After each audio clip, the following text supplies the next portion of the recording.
Study IQ IAS, अब तैयारी हुई affordable. Hello aspirants, my name is Divakar Bothra and here we are continuing with the series of Government of India Yearbook 2022. इस किताब की बहुत ज़्यादा अहमियत है as far as your prelims and to a very greater extent आपकी mains के लिए भी। प्रीलिम्स में ऐसी चीज़ें हैं जो इस किताब से डायरेक्टली निकाली जा सकती है। किताब का साइज बड़ा है लेकिन किताब की अहमियत शायद उसके साइज से ज़्यादा बड़ा है। पॉलिटी का एक लेक्चर ऑलरेडी हुआ है। I took a gap for some time and now will continue with the series. Chapter 4 कर रहे हैं हम। This is the Telegram channel जहां पे आपको इसके PDF अवेलेबल रहेगी और PPT अवेलेबल रहेगी।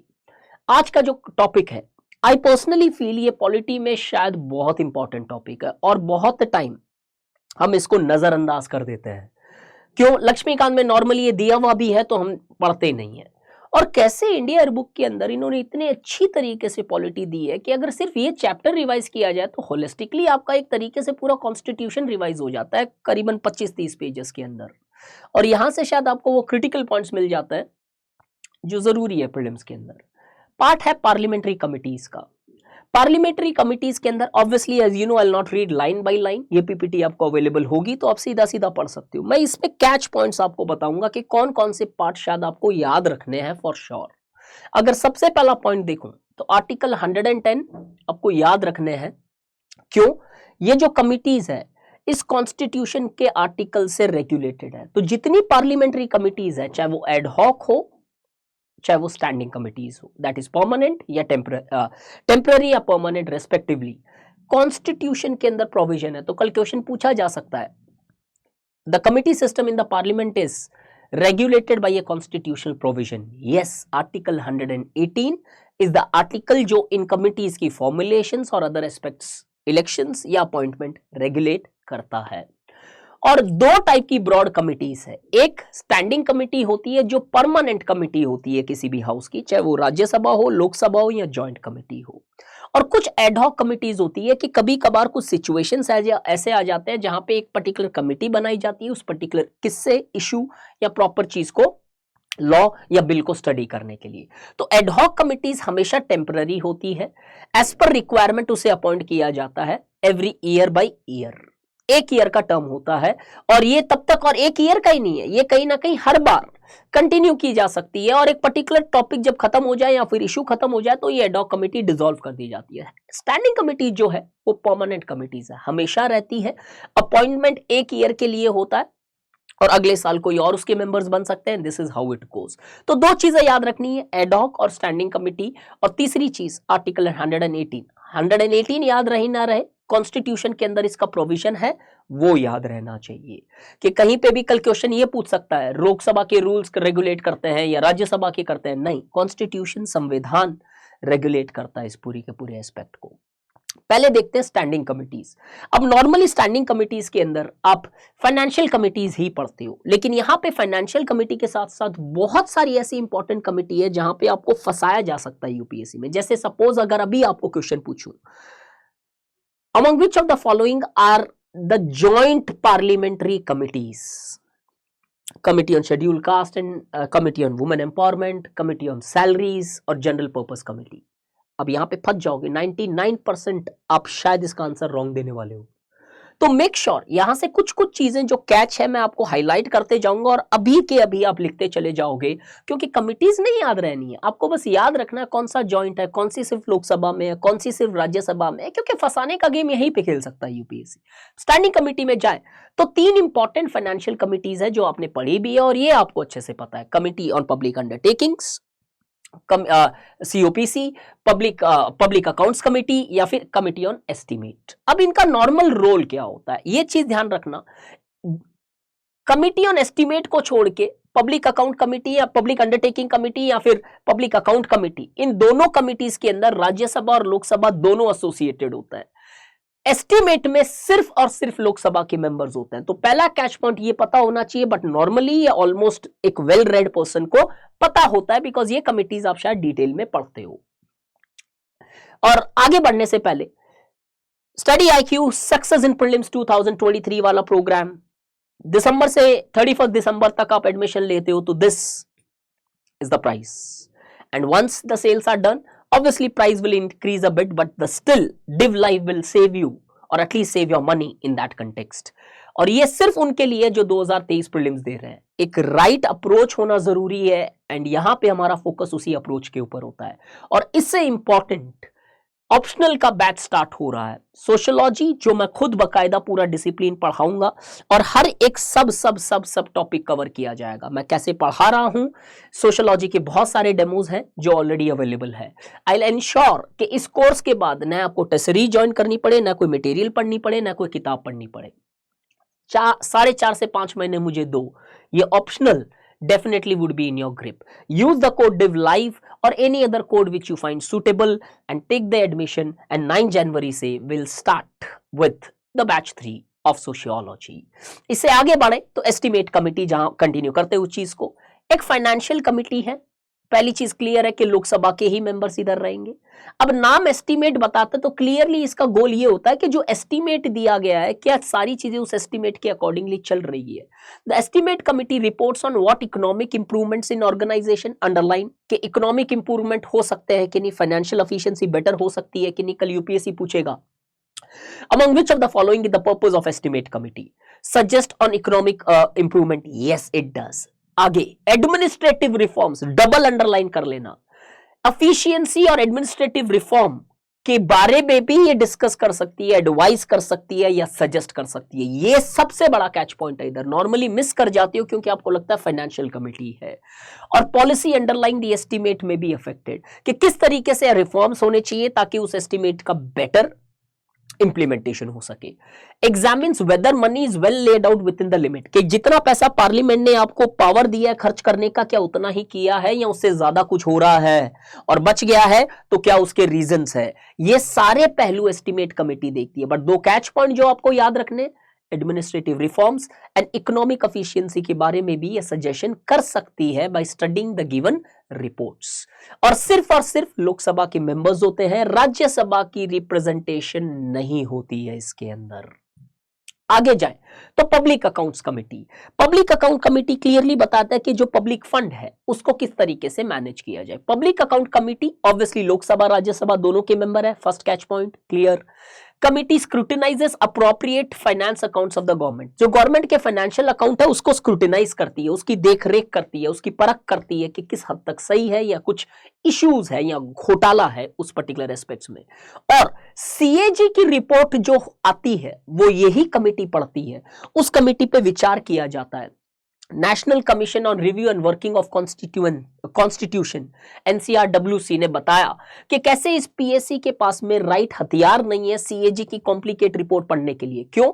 इसके मेंबर्स होते हैं एमपीस, और एमपीस के पास वो फाइनेंशियल शायद एक्सपर्टाइज नहीं है कि सीएजी की कॉम्प्लिकेटेड ऑडिट रिपोर्ट पढ़ सके। तो किस तरीके से इधर एक्सपर्ट का सपोर्ट होना चाहिए। बट एज ऑफ नाउ वो रिफॉर्म्स की बात है, वो मेंस की बात है। बट पीएससी वो कमिटी है जो सीएजी की रिपोर्ट्स को स्टडी करती है और डिफरेंट एस्पेक्ट्स के बारे में पार्लियामेंट के अंदर डिस्कस करती है। क्यों? पार्लियामेंट के अंदर डिस्कस नहीं कर सकते हम रिपोर्ट, बहुत बड़ी रिपोर्ट्स है, कितनी ऑर्गेनाइजेशंस, कितनी चीजें हैं, किस किस को टाइम ही नहीं मिलेगा। तो ये कमेटी पहले डिस्कस स्टडी करती है और उसके बाद उस चीज को इनके फॉर्मेट को पार्लियामेंट में डिस्कस किया जाता है। ये PSC also ensures that public money spend according with the parliament's decisions, कि जो भी पब्लिक मनी है वो पार्लियामेंट के डिसीजंस के बगैर स्पेंड नहीं किया जाए। तो 3 कैच चीजें हैं, एक लोकसभा और राज्यसभा दोनों। सीएजी की रिपोर्ट को पढ़ता है कौन? Public account committee. और द तीसरा पॉइंट, पार्लियामेंट का जो दिया हुआ पैसा है या जो पब्लिक अकाउंट मनी है पार्लियामेंट के हिसाब से स्पेंड किया जा रहा है कि नहीं, उसकी भी देखरेख। आगे बढ़े, committee on public undertaking. Committee on public undertaking वो है जो पीएसयूज है उसकी भी ऑडिट रिपोर्ट होती है। और सीओपीयू क्या करता है, जो सीएजी ऑडिट कर रहा है पीएसयू को, उससे रिलेटेड जितना पार्ट है वो पब्लिक अकाउंट कमेटी नहीं देखेगी, वो सीओपीयू देखेगी। तो गवर्नमेंट से रिलेटेड जो सीएजी का रिपोर्ट है public account committee, coal India limited, Indian oil, Bharat petroleum etcetera, अगर उनके स्टैट्यूट प्रोवाइड करते हैं कि सीएजी रिपोर्ट ऑडिट करेगा तो सीओपी देखेगी।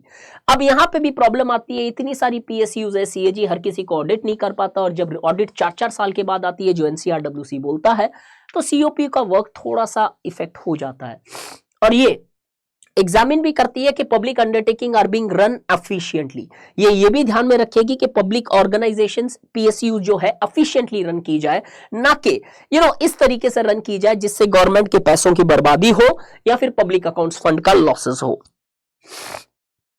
अब ये थी फाइनेंशियल कमेटी। मेरे हिसाब से ये कमेटीज का ज्ञान आपको मेरे से ज्यादा होगा, क्यों? आप लोग इसको प्रॉपरली तैयार कर रहे हो। बट प्रॉब्लम ये आती है कि इसके बाद की जो स्टैंडिंग कमेटी है आप टच करके भूल जाते हो। क्यों? इतनी कमेटी है, कंफ्यूजन होने लगता है। आज आपका सारा कंफ्यूजन का समाधान करते हैं। आपको याद क्या रखना है, ये सिर्फ समझ लेना। और बहुत सारी स्टैंडिंग कमेटी है। इनफैक्ट ये 3 फाइनेंशियल कमिटीज को छोड़ के बहुत सारी स्टैंडिंग कमेटी है। 17 डिपार्टमेंटल स्टैंडिंग कमेटी थी, 1993 में बनाई गई, लेकिन आगे जाके 2004 में ये 17 का नंबर रेस करके 24 हो गया। तो अगर आज देखें तो 24 स्टैंडिंग कमिटीज है, मतलब परमानेंट कमिटीज है बियॉन्ड दोस 3 स्पेसिफिक स्टैंडिंग कमिटीज। अब इनमें बहुत सारे फंक्शंस होते हैं, अलग अलग कमिटी का अलग अलग फंक्शंस है, बट ओवरऑल मोटे मोटे ऊपर के तौर पे देखें तो कंसीडर करता है डिमांड फॉर ग्रांट्स। अलग अलग कमिटीज है जो डिमांड फॉर ग्रांट को स्टडी करेगी और देखेगी कि क्या इस मिनिस्ट्री को इतना पैसा दिया जाना चाहिए कि नहीं। कोई बिल्स है उनको स्टडी करते हैं। रिपोर्ट्स, एनुअल रिपोर्ट जो मिनिस्ट्रीज की आती है वो रेफर की जाती है ताकि देखा जाए कि क्या तरीके से वो रिपोर्ट्स आई या फिर उनको स्टडी किया जाए। पॉलिसी डॉक्यूमेंट्स जो प्रेजेंट किया जाता है हाउस में, उन सब चीजों को भी स्टडी करती है ये सारी different types of standing committees. और इनकी जो स्टडी आती है फिर वो पार्लियामेंट के सामने प्रेजेंट की जाती है और उसके ऊपर डिस्कशन और डिबेट होते हैं, जो नॉर्मली हम लोकसभा या राज्यसभा टीवी या फिर आज संसद टीवी में देखते हैं। स्टैंडिंग कमिटी, सबसे पहला कमिटी टू इंक्वायर। इसके नीचे बहुत सारी कमिटीज है, जैसे कमिटी ऑन पेटिशंस है। ये क्या करती है? कोई पेटिशंस है बिल्स के ऊपर या matters of general public interest के ऊपर, उसको एग्जामिन करती है, बट सिर्फ रिलेटेड टू यूनियन लिस्ट। तो पहला catch point, committee on petitions, union list subject के अंदर कोई भी पेटिशन पार्लियामेंट में लगाई गई है उसको एग्जामिन करने का दायित्व इसके पास है। कमिटी ऑफ प्रिविलेजेस, कोई भी क्वेश्चंस पार्लियामेंट्री प्रिविलेजेस पे होता है तो ये कमिटी उसे स्टडी करती है। डबल स्टार मार्क से लिख लेना।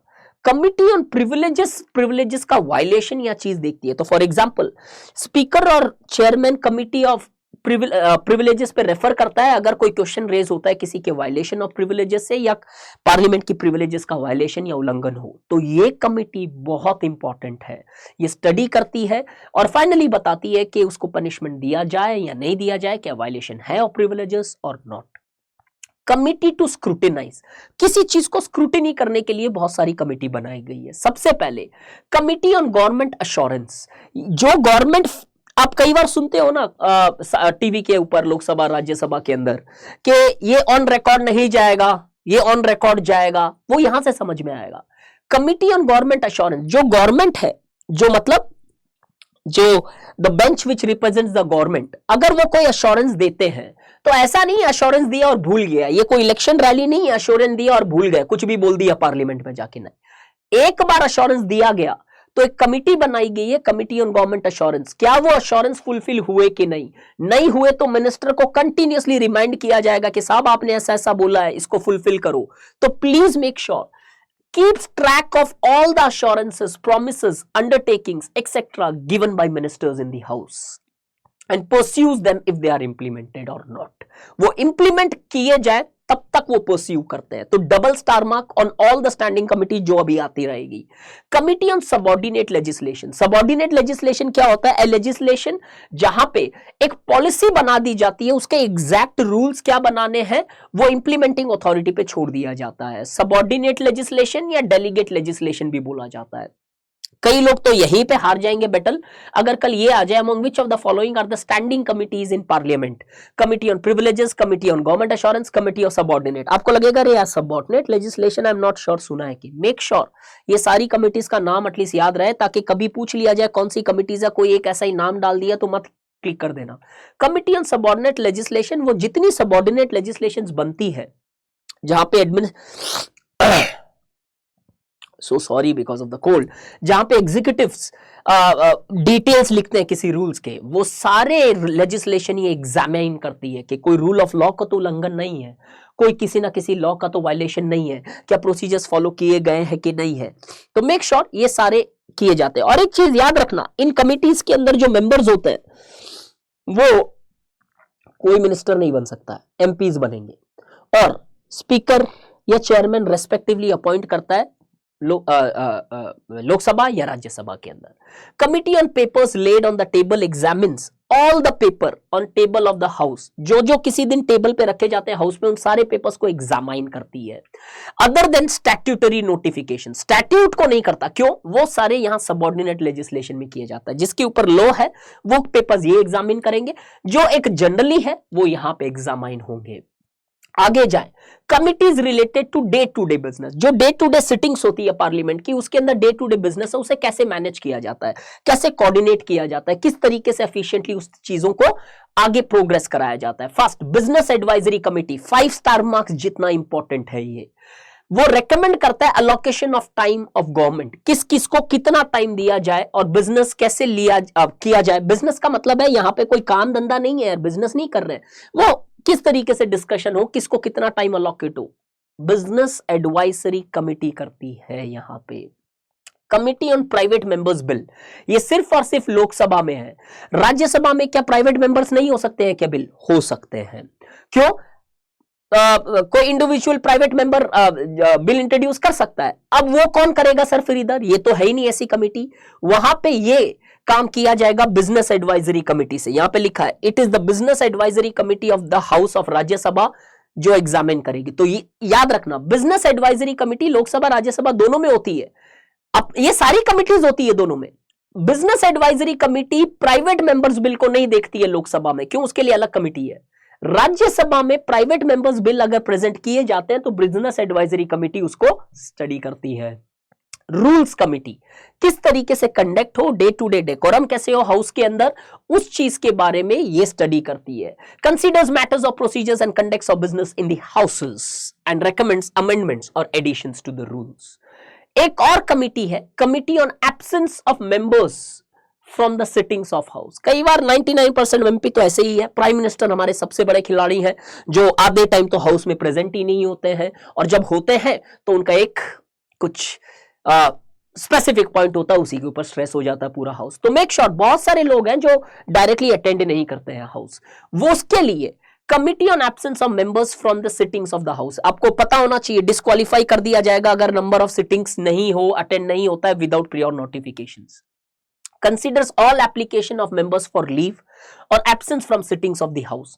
कोई भी चीज है ये कंसीडर करेगी committee on absence of members from the house. There is no such committee. Committee on absence of member Rajya Sabha में नहीं है। एप्लीकेशन फॉर लीव्स और absence are considered by house itself. अब राज्यसभा में किसी को छुट्टी लेनी है तो वो हाउस ही कंसीडर करेगा, कोई कमिटी नहीं है उधर। तो प्लीज याद रख लेना, बिजनेस एक प्राइवेट मेंबर बिल, राज्यसभा में कमिटी नहीं है इसकी। रूल्स कमिटी है लेकिन committee on absence of members नहीं है राज्यसभा में। साइड से दोनों लिख के रख लो अभी के अभी। आगे, committee on welfare of schedule caste and schedule tribe, again important. क्यों? सिर्फ एक चीज के लिए, जॉइंट कमिटी है, लोकसभा राज्यसभा दोनों के मेंबर्स होते हैं। बाकी सब में लोकसभा की अपनी कमिटी है, राज्यसभा की अपनी कमिटी है। यहां पे दोनों एक साथ प्रेजेंट होते हैं, एक ही कमिटी है लोकसभा और राज्यसभा की, जॉइंट कमिटी। बस इतना याद रख लेना, डन विद दिस। आगे, committee concerned with the various facilities, general purpose committee. General purpose committee वो सारे काम करती है जो किसी कमिटी को अलोकेट नहीं किए गए हैं। Affairs of the house which do not appropriately file with in any committee, तो वो जनरल नाम ही बताता है कि वो हर काम करेगी जो किसी को अलोकेटेड नहीं है। किधर किधर है? लोकसभा राज्यसभा दोनों के अंदर। जहां पे नहीं है वो क्लियरली मेंशन्ड है, जैसे प्राइवेट मेंबर मैंने बताया उस तरीके से। हाउस कमिटी क्या होती है? डील्स विथ रेसिडेंशियल अकोमोडेशन, के एमपीज की अकोमोडेशन या फिर ये वेलबींग, ये सारी चीजें हाउस कमिटी बनाई गई है। किधर किधर? लोकसभा और राज्यसभा दोनों के अंदर बनाई गई है। इनफैक्ट मैं बताता हूं, सारी कमिटीज एक साथ लिखो, लोकसभा लिखो, राज्यसभा लिखो, कौन कौन सी किस किस में है, किस किस में टिक और क्रॉस करते जाओ। जॉइंट है तो दोनों में प्लस प्लस कर दो, एक ही डायग्राम में पूरा कमिटी सेटअप हो जाएगा। अभी कर लो, In fact, by the time you finish this lecture, joint committee on salary, salaries के ऊपर जो डिस्कशन है जॉइंट कमिटी है, याद रखना। सेकंड जॉइंट कमिटी, पहला SC/ST देखा था हमने। Joint committee on office of profit, office of profit कौन सी पोजीशन पे आएगा, क्या वो डिस्क्वालिफिकेशन होगी, क्या क्या नई पोजीशंस ऑफिस ऑफ प्रॉफिट पे लाया जा सकता है, वो भी एक जॉइंट कमिटी है।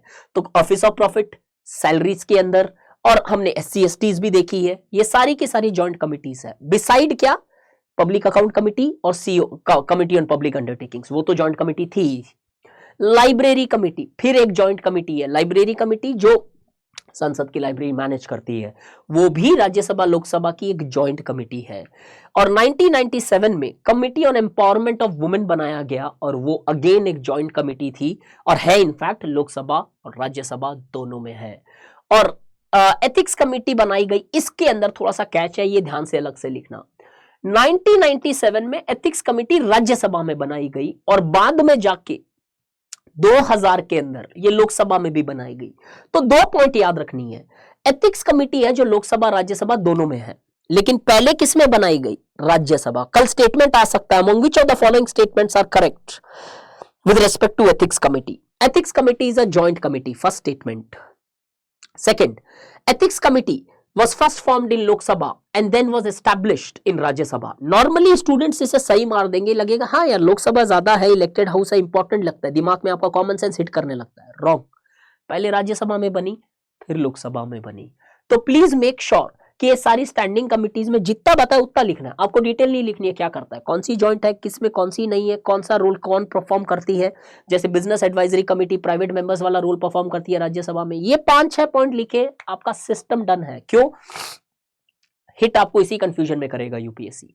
अब आती है एडॉक कमिटीज। एडॉक कमिटी का कुछ ज्यादा इंपॉर्टेंस फ्रॉम यूपीएससी पर्सपेक्टिव नहीं है। क्यों, ये बार बार बनती रहती है जैसे जैसे इश्यूज है। सपोज कोई साइक्लोन आ गया या कोई डिजास्टर आ गया, जैसे कोविड आ गया, तो आपने एक कमिटी बनाई in order to discuss that, और वो बहुत सारी कमिटीज बनी है। कुछ नाम मैंने यहां पे लिखे हैं, जस्ट एक गो थ्रू कर लेना, नॉट इंपॉर्टेंट एट ऑल।